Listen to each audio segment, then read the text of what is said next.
အားလုံးပဲမင်္ဂလာပါ။ The Time Movie Channel ကနေပြန်လည်ကြိုဆိုပါရစေ။ဒီကနေ့မှာတော့ The Host လို့ခေါ်တဲ့ Monster တွေပါတဲ့ action ဇာတ်ကားတစ်ကားကိုတင်ဆက်ပေးသွားပါမယ်။အစီအစဉ်လေးမစတင်ခင်မှာကျမတို့ရဲ့ channel လေးကို subscribe လေးပြုလုပ်ပေးခဲ့ပါအောင်ရှင်။ဗီဒီယိုအသစ်တွေတင်တိုင်းသိရှိနိုင်ဖို့ဘေးနား notification bell လေးကိုလည်းနှိပ်ခဲ့ပေးပါအောင်နော်။ဟုတ်ကဲ့ကျေးဇူးတင်ပါတယ်။ကြည့်တော့ဆိုရင်တော့အစီအစဉ်လေးကိုစလိုက်ရအောင်ပါ။ဇာတ်ကားအစမှာ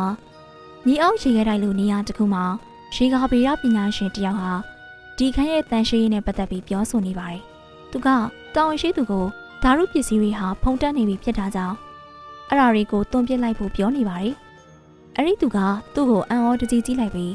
းဒါကတန်ရှင်းမှုထိခိုက်စေတဲ့ဥပဒေနဲ့ညီစွန်းနိုင်ကြောင်းပြောပါတယ်။သိပ္ပံပညာရှင်ခေါင်းဆောင်ကအဲ့ဒီသူရဲ့အလုံးနဲ့ချင်းချောက်လိုက်ပြီးဓာတုပစ္စည်းတွေပါတဲ့ပလင်းများစွာကိုတွန်းပစ်ခိုင်းလိုက်ပါတယ်။ဒီလိုနဲ့အချိန်တွေကူးပြောင်းသွားခဲ့တဲ့အခါလူတွေဟာကန်တွင်းဘက်မှထူးဆန်းတဲ့အရာတစ်ခုကိုသတိထားမိခဲ့ကြပေမဲ့ဘယ်သူမှအာရုံစိုက်မနေကြပါဘူး။လာခါစားအမျိုးသားတယောက်ဟာတရားပေါ်ကနေမြစ်ထဲကိုခုန်ချပြီးကိုတက်သိဖို့ကြိုးစားနေပါတယ်။ဒါပေမဲ့သူမခုန်ချခင်ရေထဲမှာကြီးမားတဲ့အရေးကြီးတစ်ခုရှိနေကြောင်းသတိထားမိခဲ့ပါတယ်။ဒါပေမဲ့အဲ့ဒီလူဟာကြောက်လန့်မနေပဲနှုတ်ဆက်စကားပြောကခုန်ချသွားပါတယ်။ဂမ်တူဟာကုန်စုံဆိုင်ပိုင်ရှင်တယောက်ရဲ့သားဖြစ်ပြီးအချိန်တိုင်းလိုအလုပ်ချိန်မှာအိတ်နေတတ်ပါတယ်။သူ့ဖေဖြစ်တဲ့ဟီဘုံဟာဒီလိုအိတ်နေရာကိုမကြေမနက်ဖြစ်နေက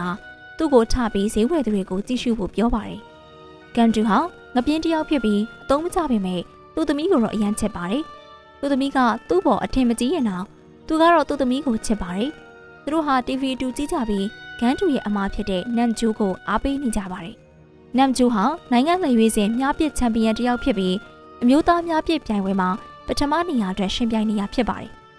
ရုတ်တရက်စောကခုံချတက်တည်သွားခဲ့တဲ့လူရဲ့အလောင်းကိုတွေ့ရှိတဲ့အကြောင်းသတင်းဝင်လာပါတယ်။အဲ့ဒီသူရဲ့အလောင်းကိုတဝက်သာတွေ့ရှိရပြီးတစုံတစ်ခုကသူမသေးခင်မှာကိုက်ဖြတ်ခဲ့တယ်လို့သတင်းမှာပါလာပါတယ်။ဟီဘုံဟာသူ့သားကိုမောင်းထုတ်ပြီးအလုတ်သွားပြန်လုပ်ဖို့ပြောပါတယ်။ဂန်တူဟာလူတွေစီအစားတွေလိုက်ချပေးနေပေမဲ့အားလုံးဟာမြေဘက်ကိုကြည့်နေရကိုသတိထားမိလိုက်ပါတယ်။သူတို့ဟာတရားအောက်မှထူးဆန်းတဲ့သတ္တဝါကြီးတစ်ကောင်ကိုတွေ့လိုက်ရပြီးဘာကြီးလဲလို့ဆက်ဆူနေကြပါတယ်။အကောင်ကြီးကလှုပ်ရှားလာပြီးရေအောက်ပြန်ဆင်းသွားပါတယ်။လူတွေဟာမြစ်ကမ်းစံနာကိုကတ်သွားကြပြီးဂမ်တူဟာမြစ်ထဲဘီယာတပူးကိုလှမ်းပစ်လိုက်ပါတယ်။လူတွေဟာမြစ်ထဲကိုအမိုက်တွေလှမ်းပစ်ကြပါတယ်။သတ္တဝါကြီးပျောက်သွားပြီးမြစ်ထဲမှာအမိုက်တွေသာကျန်ရှိပါတော့တယ်။ဂမ်တူဟာထွက်သွားတော့မလို့လုံနေချိန်မှာပဲအေယာမသတ္တဝါကြီးဟာကမ်းပေါ်တက်လာပြီးလူတွေကိုမြစ်ထဲကိုတိုက်ချပါတော့တယ်။လူတွေအားလုံးကြောက်လန့်တကြားထွက်ပြေးကြပြီးမွန်စတာကြီးဟာသူတို့ကိုတိုက်ခိုက်ပါတော့တယ်။ဂမ်တူဟာအပေါ်ဘက်ကလူတွေကိုထွက်ပြေးဖို့ပြောလိုက်ပေမဲ့သတ္တဝါကြီးရဲ့တိုက်ခိုက်မှုကိုခံလိုက်ကြရပါတယ်။လူတွေဟာပုံးခိုဖို့အကာအကွယ်ရှာရင်းထွက်ပြေးနေကြစဉ်မွန်စတာကြီးဟာလူများတဲ့ဘက်ကိုပြေးသွားပါတယ်။မွန်စတာကြီးဟာလူတွေအပြည့်ရှိနေတဲ့မိုဘိုင်းကွန်တိန်နာတစ်ခုထဲပြေးဝင်သွားပြီးအထက်ကလူတွေအားလုံးကိုစားတောက်ပြစ်လိုက်ပါတယ်။အမေရိကန်စစ်သားတယောက်နဲ့ဂန်တူဟာလူတွေကိုလွတ်အောင်ကူညီပေးနေပေမဲ့အကောင်ကြီးဟ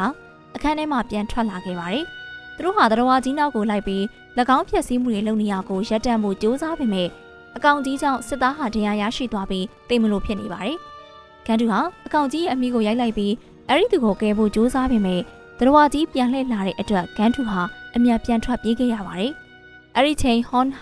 သူမအဖေကိုရှာဖို့ကုန်းစုံဆိုင်ကနေအပြင်ထွက်လာပေမဲ့လူတွေတယောက်မှမရှိရကိုတွေးလိုက်ရပါတယ်။ဂန်တူဟာသူသမီးကိုအပြန်ဆွဲပြီးလွတ်ရာကိုထွက်ပြေးခဲ့ပေမဲ့သူလူမားဆွဲလာမိကြောင်းသိလိုက်ရပါတယ်။အဲ့ဒီနောက်လှည့်ကြည့်လိုက်တဲ့အချိန်မွန်စတာကြီးဟာသူသမီးစီပြေးလာတာဖြစ်ပြီးသူမကိုဆွဲခေါ်သွားပါတယ်။အကောင်ကြီးဟာမြစ်ထဲကိုခုန်ချသွားပြီးအခြားတစ်ဖက်ကိုရေကူးသွားပါတယ်။ဂန်တူဟာသူသမီးတောင်းလိုက်ဖို့စ조사ပေမဲ့ပျော်လင်းချက်မဲ့စွာရေထဲကိုကြည့်နေဖို့သာတတ်နိုင်ခဲ့ပါတယ်။မကြခင်မှာပဲစစ်တပ်တွေရောက်ရှိလာပြီးအဲ့ဒီနေရာကိုပိတ်လိုက်ပါတယ်။အကာအကွယ်ရှိတဲ့နေရာမှာမိသားစုဝင်တွေဆုံးရှုံးသွားတဲ့သူတွေအတွက်ဇာပနာလုပ်ပေးခဲ့ပါတယ်။ဂျွန်ရဲ့ဦးလေးဖြစ်သူနန်အီလည်းရောက်လာပြီးသူ့ရဲ့တူမဆုံးရှုံးသွားမှုကြောင့်မျက်ရည်တွေပြည့်နေခဲ့ပါတယ်။မိသားစုတွေဝမ်းနည်းမှုနဲ့လူးလိမ်ငိုနေကြချိန်သတင်းဌာနတွေကကူညီမဲ့စာဒုက္ခသည်တွေလိုဓာတ်ပုံလာရိုက်နေကြပါတယ်။အစိုးရဝန်ထမ်းတယောက်ကလူတွေစီရောက်လာပြီးသတ္တဝါကြီးနဲ့ physical ရထိတွေ့မိလိုက်တဲ့သူရှိသလားလို့စုံစမ်းမေးမြန်းခဲ့ပါတယ်။လူတွေဟာသူတို့ရဲ့ပတ်သက်မှုကိုဝန်ခံဖို့ကြောက်ရွံ့နေကြပေမဲ့ခဏအမေးခံရအပြီးမှာတော့ဂန်တူအပါအဝင်လူတချို့လက်ထောင်လာပါတယ်။အဝါရောင်ဝစ်စုံတဲ့အလုပ်သမားတွေဟာအစောင့်ဟုန်တွေကိုဝင်ရောက်လာပြီးမိသားစုတွေကို quarantine လုပ်ဖို့ကြိုးစားကြပါတယ်။ဂန်တူရဲ့မိသားစုဟာရက်ဖို့တောင်းပန်ကြပေမဲ့ဂန်တူကိုဆွဲခေါ်သွားကြပါတယ်။ဂန်တူနဲ့တူကနကသတ္တဝါကြီးကိုတိုက်ခိုက်ခဲ့တဲ့အမေရိကန်စစ်သားဟာ တိုက်ခိုက်ခံရမှုကနေအသက်ရှင်လွတ်မြောက်လာခဲ့ပေမဲ့အကောင်ကြီးတည်ဆောင်လာတဲ့ virus ရောဂါပိုးတွေကူးစက်ခံရပြီးဖျားနာနေခဲ့ပါတယ်။အစိုးရဟာသူတို့ရဲ့စစ်တပ်ကိုပြန်သိမ်းသွားပြီး virus ကူးစက်မှုကိုဂိုင်းတွယ်နိုင်ဖို့လေ့ကျင့်ထားတဲ့အထူးအဖွဲ့တွေကိုလွှတ်လိုက်ပါတယ်။ချိန်ထဲမှာပဲဂန်းတူနဲ့သူ့မိသားစုဟာစေယုံကိုရောက်ရှိနေခဲ့ပါတယ်။ဒါပေမဲ့အဲ့ဒီနေရာမှာ quarantine ပြုလုပ်မှုမရှိသလိုဆရာဝန်တွေကလည်း mask မတပ်ထားကြပါဘူး။ညဘက်မှာဂန်းတူဟာဖုန်းတကောရရှိခဲ့ပြီးသူ့သမီးဖြစ်ကြောင်းသိလိုက်ရပါတယ်။ဂန်းတူဟာသူ့သမီးရဲ့ဒီနေရာကိုမေးဖို့ကြိုးစားပေမဲ့ရုတ်တရက်လိုင်းပြတ်သွားပြီးအဲ့ဒီရဲ့သူ့မိသားစုလည်းနိုးသွားပါတယ်။မွန်စတာကြီးဟာလူတွေကိုဆက်တိုက်ခိုက်နေခဲ့ပါတယ်။ quarantine ဝန်ထမ်းတွေကိုတပ်ပစ်ပြီး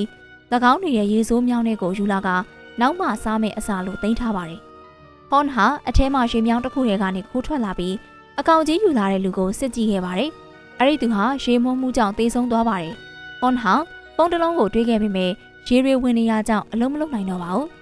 ဒီဘက်ဆေးရုံမှာတော့ဂန်းတူဟာသူသမီးအသက်ရှင်နေသေးကြောင်းရဲတွေကိုပြောနေပေမဲ့ရဲတွေကသူ့ကိုယူနေရလို့ထင်ပြီးဆရာဝန်ကိုစိတ်ငြိမ်စေထိုးခိုင်းလိုက်ပါတယ်။သူသမီးဗိုက်စာနေတော့မှကိုသိရကြောင်းမိသားစုဟ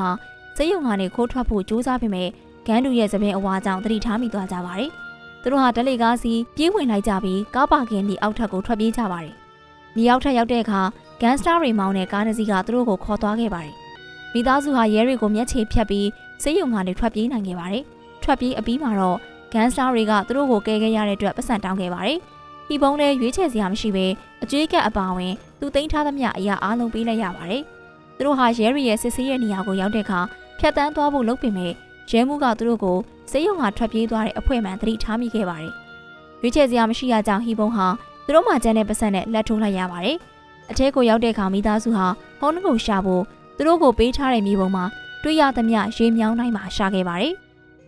ဒါပေမဲ့နေရာဟာအရန်ကျယ်လွန်းတာကြောင့်ဘာသဲလွန်စားမှမရလိုက်ပါဘူး။နန်အီကဒီတိုင်းမြက်ကန်းလိုရှာနေမယ်ဆိုသူ့တူမကိုဘယ်တော့မှရှာတွေ့မှာမဟုတ်တော့ဘူးလို့ပြောပါတယ်။သူညမကသူတို့မှရွေးချယ်စရာမရှိရကြောင်းအထွန်းတက်မနေပဲပါဇက်ပိတ်ထားဖို့ပြောပါတယ်။ရုတ်တရက်သူတို့စီတစုံတစ်ခုဦးတီလာတာကိုသတိထားမိလိုက်တဲ့အတွက်တိခတ်ဖို့တနက်တွေပြင်ဆင်လိုက်ကြပါတယ်။နမ်ဂျိုးဟာမျက်နှာချက်ကနေသူမပေါ်ရေစက်တွေကျနေတာကိုခန်းစားမိခဲ့ပြီးတနက်နဲ့အချက်များစွာပစ်ခဲ့ပေမဲ့ဘာမှရှိမနေပါဘူး။အဲ့ဒီချိန်နရန်နောက်မှာကောင်လေးနှစ်ယောက်ပုံနေခဲ့ပြီးရေမြောင်းအပြင်ကိုပြေးထွက်လာခဲ့ပါတယ်။ကောင်လေးနှစ်ယောက်ဟာအင်ဂျီယာမဲရီဖြစ်ပြီးအကိုဖြစ်သူဟာအနီးနားကကုံစုံဆိုင်မှာတခုခုခိုးဖို့လုပ်နေပါတယ်။ဆယ်ကျိုးလို့ခေါ်တဲ့အငယ်ကောင်လေးကပတ်စံခိုးဖို့လုပ်ပေမဲ့သူ့ကိုကတားလိုက်ပြီးသူတို့အသက်ရှင်ဖို့ခိုးယူနေရပေမဲ့ပတ်စံတော့မခိုးတင်ကြောင်ပြောလိုက်ပါတယ်။သူတို့ဟာစားစရာတွေခိုးပြီးပြန်ထွက်လာတဲ့ချိန်တရားအောက်မှာမွန်စတာကြီးဟာသူတို့စီပြေးလာပါတယ်။ကောင်လေးနှစ်ယောက်ဟာအသက်လူပြီးအမြန်ထွက်ပြေးခဲ့ပေမဲ့နောက်ကနေအကောင်ကြီးကလိုက်နေခဲ့ပါတယ်။ခဏကြာမှဟီပုံးဟာသူတို့ဆိုင်ကိုပြန်လာချိန်တကားအဖွင့်ခံထားရတာကိုတွေ့လိုက်ပါတယ်။သူဟာဒါကိုစိတ်ထဲထားမနေတော့ပဲဟွန်ကိုပြန်ကဲဖို့အကြောင်းသာစဉ်းစားနေကြပါတယ်။တစ်ဖက်မှာတော့ကောင်မလေးဟာရေမြောင်းထဲမှာရေတွေကိုတောက်ပြီးအသက်ဆက်ရှင်နေရပါတယ်။မွန်စတာကြီးရောက်လာတဲ့အခါအမြန်သေးချင်အောင်စောင့်နေလိုက်ပါတယ်။အကောင်ကြီးဟာခုနကသူ့ဖမ်းလာတဲ့ကောင်လေးနှစ်ယောက်ကိုချထားခဲ့ပါတယ်။ဟွန်ဟာအငယ်ကောင်လေးအသက်ရှင်နေတဲ့ရာကိုသတိထားမိတဲ့အတွက်ကောင်လေးကိုကယ်တင်ပြီးအကောင်ကြီးစီကနေကာကွယ်ပေးဖို့ကြိုးစားလိုက်ပါတယ်။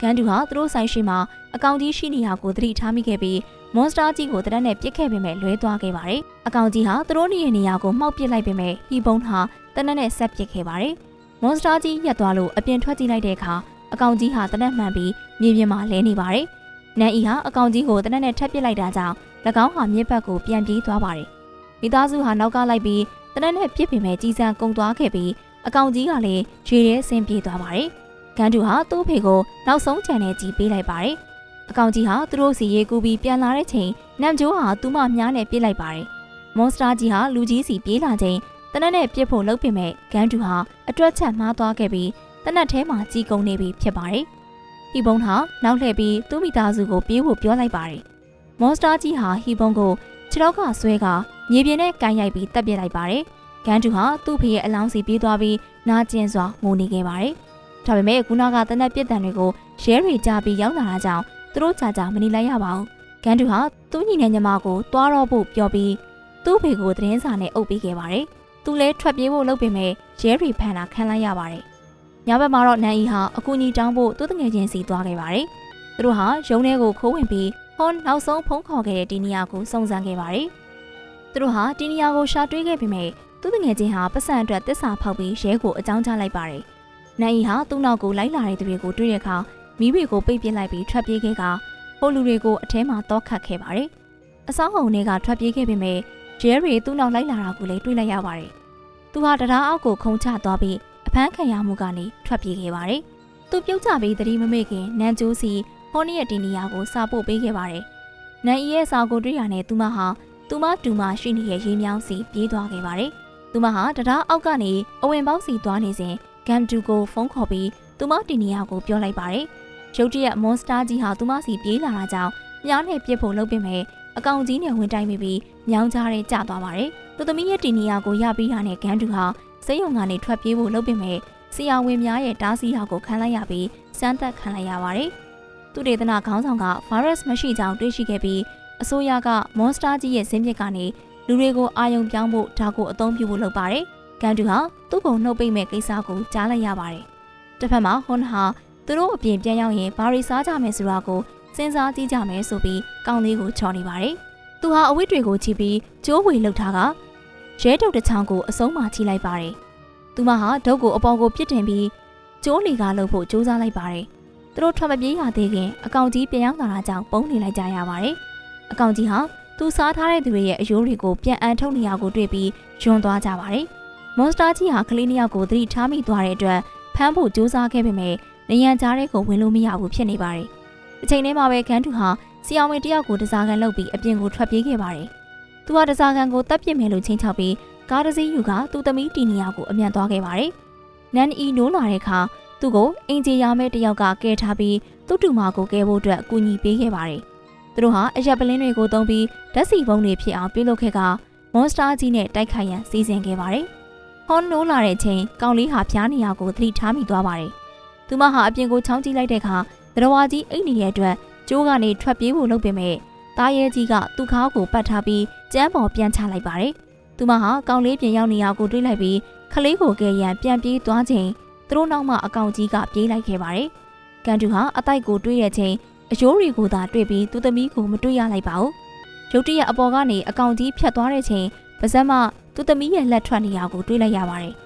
သူဟာသူ့ညမနန်ဂျိုးစီပြန်ပြေးသွားပြီးအကောင်ကြီးနောက်ကိုပြေးလိုက်ခဲ့ပါတယ်အဲ့ချိန်လူတွေဟာကွာရန်တင်းနဲ့တရားမဝင်စမ်းသပ်မှုတွေကိုဆန္ဒပြနေကြပါတယ်အဲ့ဒီသူတွေဟာသူတို့စီအကောင်ကြီးလာနေရကိုသတိထားမိသွားပြီးထွက်ပြေးကြပါတယ်ဂျယ်ရီဟာကုန်းပေါ်တက်လာတဲ့အကောင်ကြီးကိုတနက်နဲ့ပြစ်နေပြီးစစ်တပ်ကအကောင်ကြီးစီဓာရုပစ္စည်းတချို့ထားလိုက်ပါတယ်